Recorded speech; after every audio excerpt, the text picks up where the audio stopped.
Olá, hoje 8655 fala novamente de Hangzhou. Agora que passou um pouco a poeira da eleição americana, a vitória do Donald Trump está assegurada mesmo. Quais são os impactos que os chineses estão esperando aqui? E quais são as expressões que eles têm agora para esse futuro? Como vai ser a relação entre Estados Unidos e China?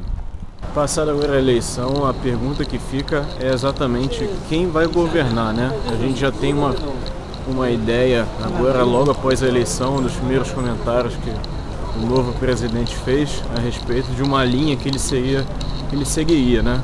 O candidato Trump era bem radical com relação a fazer barreiras comerciais, a dificultar o acesso aos mercados internacionais com relação a acordos internacionais de livre comércio e que impactaria muito fortemente aqui os chineses com relação a barreiras comerciais, iria dificultar relativamente bastante aqui. Enfim, isso poderia abrir uma série de complicações que a gente tem hoje do cenário econômico mundial. Mas já passada a eleição, logo nos primeiros comentários deles, a gente já viu um Trump muito mais calmo, digamos, né?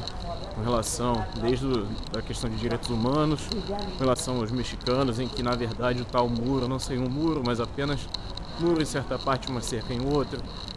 Enfim, até certos comentários que ele tinha feito com relação a muitas minorias já bastante acalmadas com relação a muitos grupos, enfim. O que isso impacta de verdade? É saber exatamente isso.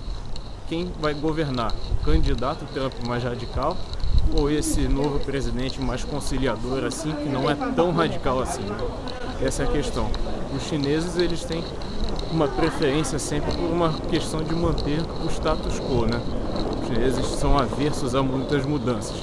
Principalmente agora que, nessa época que sendo gravado esse vídeo, estamos prestes a entrar no ano de 2017, em que vai ocorrer o 19º Congresso do Partido Comunista, em que muitos planos de longo prazo, de 5, 10 anos, vão começar a ser elaborados, em que muitas questões vão ser definidas nesse partido, desse Congresso. Alguns órgãos de imprensa americanos cravaram que a vitória de Trump será uma vitória da China.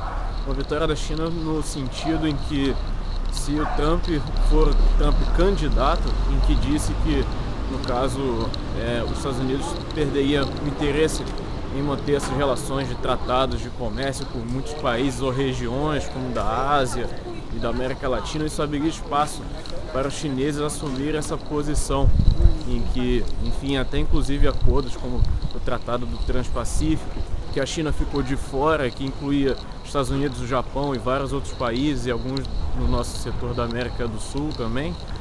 Isso abriria espaço, porque era um mercado que a China realmente ficaria muito de fora, perderia muito terreno, e que saindo dos Estados Unidos isso acabaria, melaria esse acordo, e a China, enfim, poderia fazer tratados paralelamente, diretamente com esses países, em blocos diferentes ou separadamente. Essa é uma questão. A outra questão também é com relação, novamente, se for realmente o Trump candidato, com relação a direitos humanos.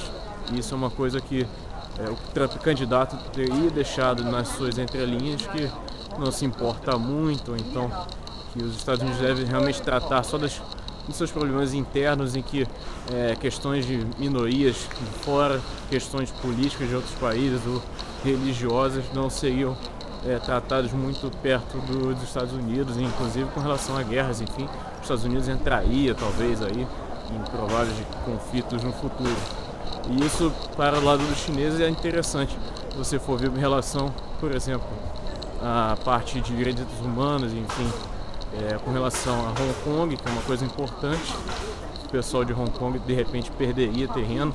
As relações que estão se aquecendo agora novamente com Taiwan, com relação a Taiwan ser um país ou ser um estado rebelde da China, e, lógico, com relação às ambições chinesas aqui no Oceano Pacífico, com relação ao Mar da China, em que estenderia o seu território muito abaixo, muito além das suas fronteiras naturais, e que, enfim, até os chineses estão agora recentemente construindo ilhas artificiais, colocando exército nessas regiões para aumentar e expandir sua zona de influência.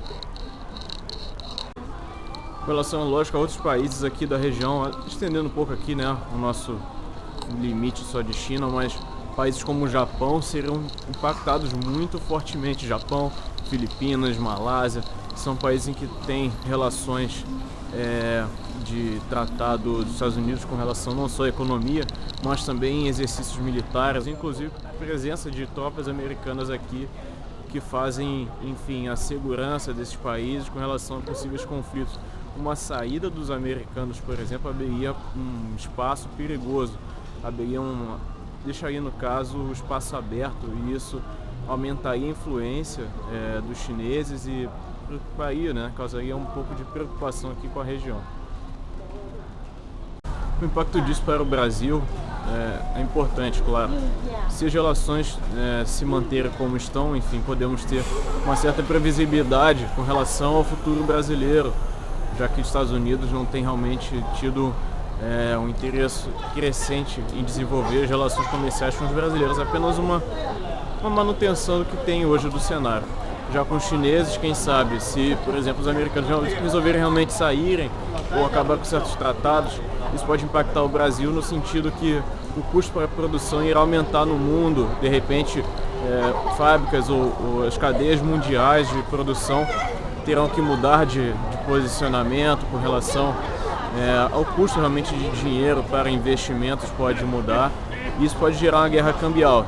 Esse é o pior cenário possível. Hoje a China detém grande parte da dívida americana. Se os Estados Unidos, enfim, fizeram um jogo duro com os chineses e os chineses, por exemplo, resolverem tirar esse dinheiro do sistema financeiro americano de uma só vez, isso geraria mais uma crise mundial com preocupações e com reflexos em vários países, não só entre esses dois países, Estados Unidos e China, como também no Brasil. E o que você acha das relações agora comerciais e políticas entre China e Estados Unidos, agora que tem um novo presidente americano, Donald Trump? Será que será o candidato ou o político de fato? Quero saber nos seus comentários também. Mais uma vez, assine o canal do 8655, se esse é o primeiro vídeo que você está assistindo. O 8655, ele basicamente trata de uma série de informações interessantes para dar insight de negócios entre brasileiros e chineses e, claro, também apresentar um pouco mais aqui da China, uma série de outros assuntos com relação à economia, sociedade, cultura, história, uma série de outros assuntos que podem ser da utilidade dos brasileiros agora que os chineses estão com uma presença cada vez mais crescente na nossa economia. Um abraço e até o próximo vídeo.